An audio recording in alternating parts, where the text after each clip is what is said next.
Hi, Mark. Hello, good evening po. Good evening sa iyo, mahal ko. Sige, anong may paglilingkod ko kay Mark at nagpatawag po sa usapang LDR. Ah, papa-advise po ako, DJ. Okay. Ano meron? Kwentuhan mo na ako, mahal.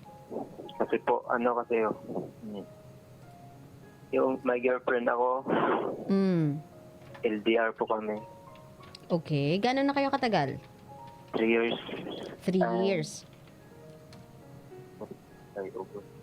3 years and 3 months. Okay. O, tapos? Tapos, nung una,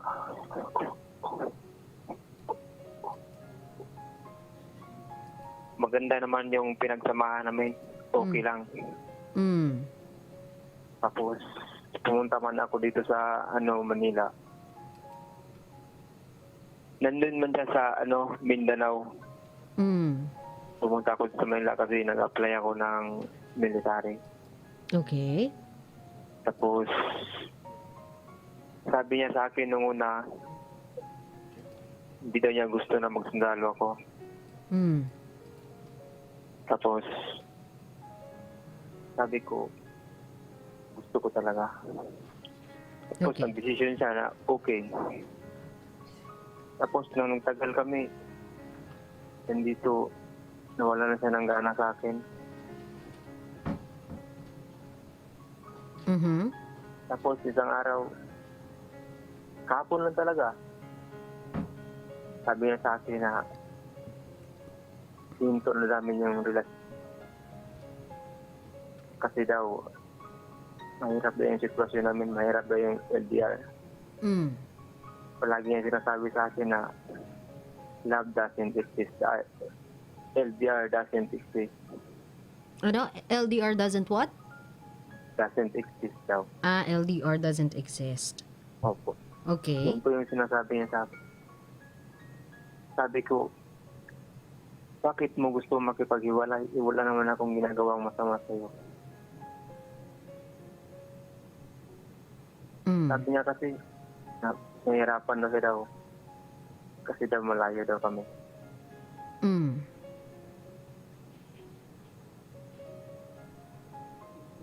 Masakit.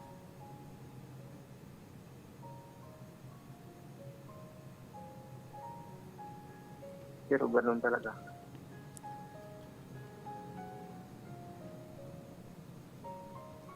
Kasi nung una, sabi niya sa akin, nangako siya sa akin na mahal, whatever happens, I will always love you. Tapos, sabi ito niya sa akin, promise siya, I will always love you until my last breath. Pero wala lang pala. Pangakong napako.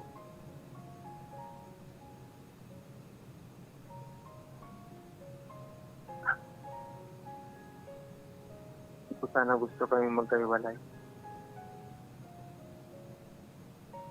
Totoo lang, DJ.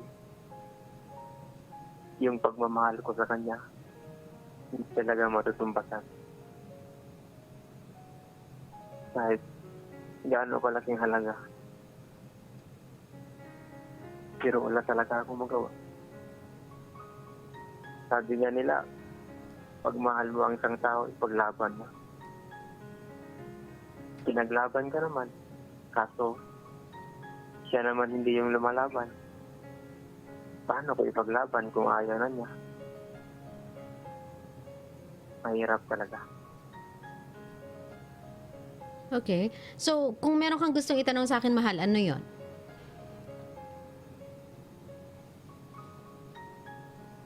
Kung ano lang,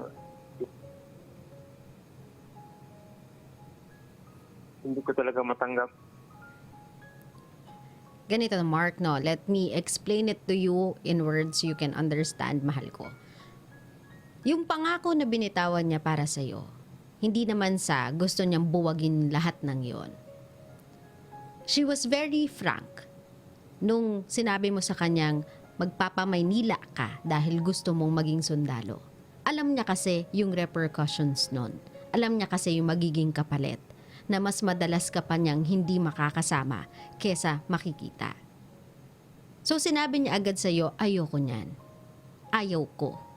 Di ko gusto yan. Pero dahil pangarap mo nga, sumubok siya. Kahit alam niya sa sarili niyang hindi niya gusto yung magiging desisyon mo, dahil yun yung pangarap mo, hinayaan ka niya. So, nung mga moments na andito ka sa Maynila, believe it or not, Mark, pinilit niya. Pinilit niya sa sistema niyang kayanin, yung LDR. Kahit sobrang against siya sa idea na magkalayo kayong dalawa, pinilit niya. Inayos niya yung sarili niya. Siguro naman yung mga first few months na andito ka, sinasabi niya sa'yo, I miss you so much. Pinaparamdam niya sa'yo kung gaano kanya kamahal, even from afar. Pero dumating kasi yung pagkakataon o yung moment na nag-dawn upon sa kanya yung katotohanan na this is something hindi ko talaga kakayanin. I want Mark beside me. Hindi ko kaya yung isipin pa lang, yung idea pa lang na malalayo siya sa akin kapag nadestino siya kung saan-saan. I don't think na this is a life I can go through with him. Kasi clingy much siya eh. At alam niya yun sa sarili niya. Na gusto niya lagi kayong magkasama. Kaya nga kayo umabot ng 3 taon eh. Sa tingin mo ba kung peke lahat ng mga pangako niya at di niya talaga gustong tuparin yung mga pangako niya, aabot kayo ng 3 taon? Siyempre hindi, mahal ko. So andun yung effort ni ate girl. I'm not saying these things kasi gusto kong ipagtanggol si ate girl. Pero gusto ko kasing sabihin sa'yo, love, na lumaban yung girlfriend mo. Kaya lang kasi, dumating na sa punto na hinayaan ka niyang abutin mo yung pangarap mo at ayaw niyang hadlangan yung gusto mo. So kung sakasakaling siya ang magiging kapalit ng bagay na gusto mo, as long as you can get what you want, magpaparaya siya. At nagparaya siya. So mahal ko, hindi niya sinasadyang hindi niya natupad lahat ng mga pangarap niya sa'yo. Nasasamahan ka niya hanggang dulo. Kasi hindi naman niya nakita to in the future eh. Nagugustuhin mong lumayo. Gugustuhin mong mawalay sa kanya. Nakakailanganin yung mag-LDR. This is not something she is prepared to. Hindi siya handa dito eh. Hindi niya to inasahan noong mga panahong binibitawan niya sa'yo lahat ng mga pangako niya. It was just so hard. So, don't be hard on her. She tried, mahal ko. She tried to love you. Even with the distance, she tried. Kung naniniwala siya na LDR doesn't exist, maybe kayo nga yung tipo ng couple na hindi kakayanin ang long distance relationship. As I'm telling over and over again dito sa programa ko, Mark, hindi para sa lahat ng tao ang long distance type of relationship. Lalong-lalo na kung unang beses pa lang or sa unang pagkakabitaw pa lang ng idea na magkakalayo kayo, yung isa sa inyo very against na dun sa idea na magkakalayo kayo, that will make LDR hard. Naintindihan mo ko, mahal ko? Opo. Hindi niya ginusto. Hindi niya ginustong saktan ka, hindi niya ginustong bitawan ka, mahal ko, pero hindi niya kasi kaya. So kung ikaw, kung mahal mo din yung girlfriend mo, alam mong nahihirapan siya sa long distance type of relationship, alam mong hindi niya talaga kinakaya, bilang taong nagmamahal din sa kanya, since siya, noong mga panahong kinailangan mo ng pangunawa at pag-intindi, ibinigay niya yun sa'yo kasi sabi mo nga gusto mong maging sundalo, gustong gusto mo to, pangarap mo to, ibinigay niya sa'yo yung pangarap mo, kahit alam niya na baka mahirapan siya. And true enough, nahirapan nga siya. Bilang ganti sa pagmamahal sa kanya, intindihin mo din. 'Di ba? Ayaw mo namang mahirapan yung taong mahal mo? Opo. Ayaw mo din namang umiyak siya ng umiyak kasi ang layo mo sa kanya, tama? Opo. So, pakawalan mo din siya. Pinakawalan ka niya kasi alam niyang tinatry mong tuparin yung pangarap mo. Pinakawalan ka niya kasi alam niya na ito ang gusto mo. So, bigyan mo ng hustisya yung sakripisyo niya. Pakawalan mo din siya. Tapos tuparin mo yung pangarap mo. Naintindihan mo ako, love? Opo. Ngayon, kung meron kang gustong sabihin dito sa taong nagmamahal sa'yo at taong minahal mo, unfortunately, sa ngayon, hindi pa muna kayo pwede sa isa't isa. Anong gusto mong sabihin sa kanya?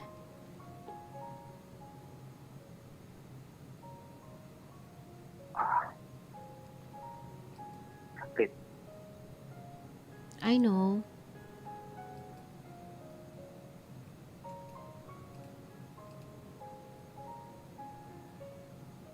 Go ahead. Siguro, Kausapin mo siya. Ano bang tawagan ninyo dati? B? Baby? Love? Mahal? Asawa ko? Heart. Heart. Oh, sige. Kausapin mo si Heart. Heart? hi.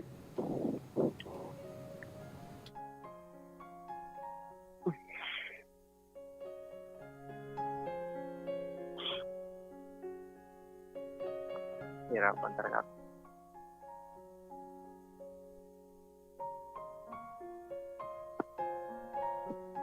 Kahit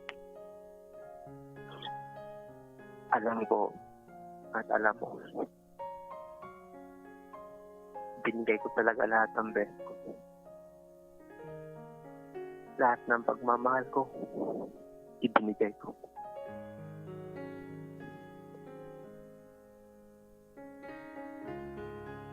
Dahil mahal na mahal kita.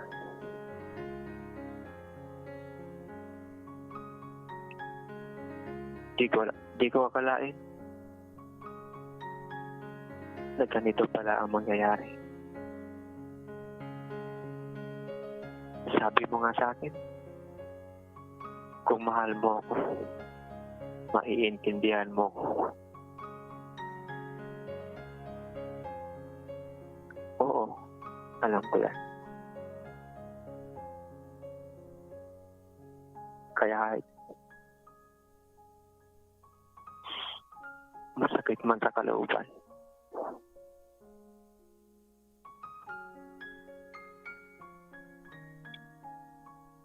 masakit ang gabi.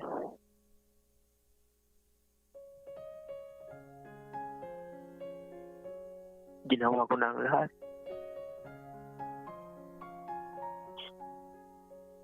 Pero sabi mo,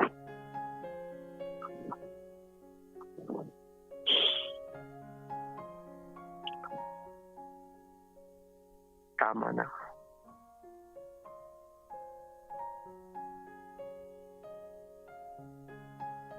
Kaya ngayon,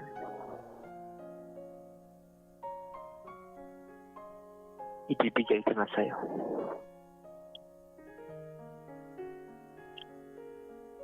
Palalayain na kita. Wala talaga akong magawa. Kahit anong pilit ko, kung ayaw mo na talaga.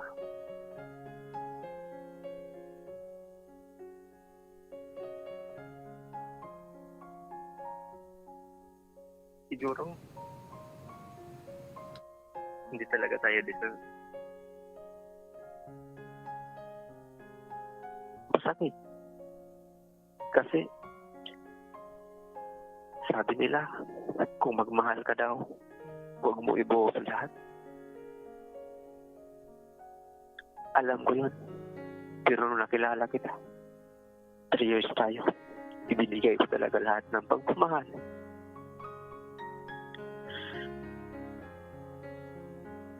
Pero naintindihan ko.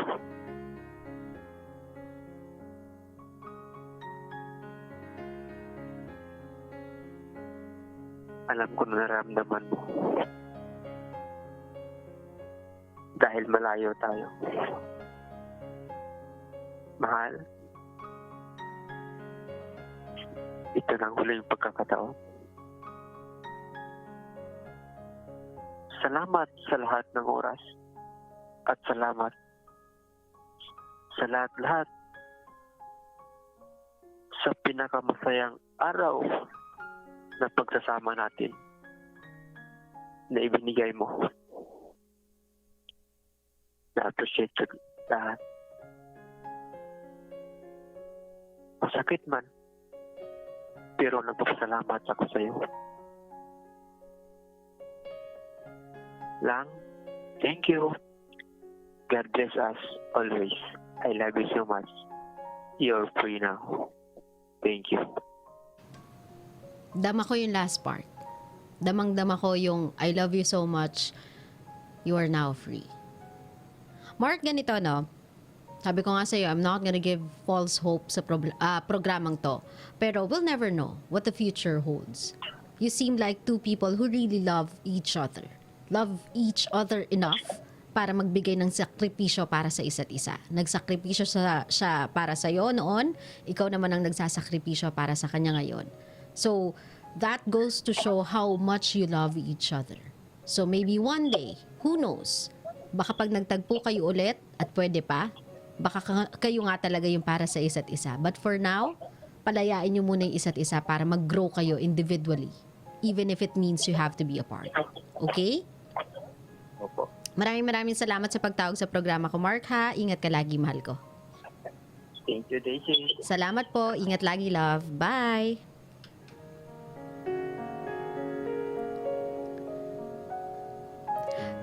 Para sa akin, love, yan yung tinatawag na pagmamahal.